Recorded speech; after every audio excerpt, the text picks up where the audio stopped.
హరేరా, ఇప్పుడు మీకు ఒక పప్పు చూపిస్తా ఉన్నాను. ఒక స్పెషల్ పప్పు. మనం అది ఎట్లా చేసేది చూస్తాము.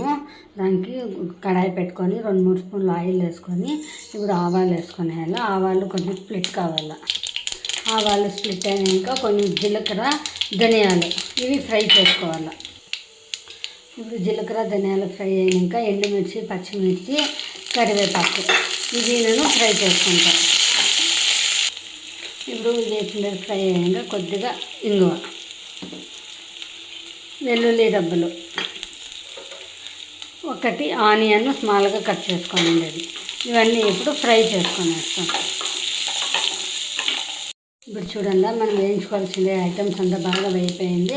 ఇప్పుడు మెయిన్ మన పప్పుకి ఏం కావాల్సిన మెయిన్ ఐటమ్ వచ్చేసి మామిడికాయ, పచ్చి మామిడికాయ పీసెస్ చేసుకొని బాగా ఉడికి పెట్టుకొనేసి కొంచెం క్రష్ చేసుకొని ఉండేది. ఇప్పుడు దీంట్లోకి వేసేస్తాం. ఇప్పుడు అర్థమై ఉంటుంది మీకు.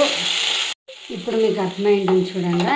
మనం చేస్తూ ఉండేది వచ్చేసేసి మామిడికాయ పప్పు. ఇప్పుడు ఇదంతా వేసుకొని వేసేసిందాము. ఇది ఒక చూరు బాయిల్ కానీ చూడండి. మన మామిడికాయ మన వేడించంతా అయిపోయింది. ఇప్పుడు మనం దీంట్లోకి ఒక కప్ అంతా మెత్తగా ఉడకపెట్టుకొని ఉండే కందిపప్పు వేసుకొని వేసేస్తాము. దాంట్లోకి తగినంత ఉప్పు, ఇప్పుడు మనం పచ్చిమిర్చి, ఎండుమిర్చి అంతా వేసిందాం కాబట్టి కారం చూసుకొని కారం వేసుకొని వేసేసి ఇప్పుడు మనం మామిడికాయ పప్పు ఎంతో టేస్టీగా ఉండే మామిడికాయ పప్పుని బాయిల్ చేసుకుంటాం. చూడండి, మనం బాగా అంతా మిక్స్ చేసుకోండి. మామిడికాయ పప్పు బాయిల్ అయ్యి ఒక 2-3 మినిట్స్ పడుతుంది బాయిల్ చేసుకుంటాం. మన మామిడికాయ పప్పు బాగా బాయిల్ అయిపోయిందండి. ఇప్పుడు డిష్ అవుట్ చేసుకుంటాం. వేడి వేడి అన్నంలోకి నెయ్యి వేసుకొని మామిడికాయ పప్పుతో తింటే దాని టేస్టే సూపర్ అండి. అందరూ ఒకసారి ట్రై చేయండి, చాలా బాగుంటుంది. Thank you.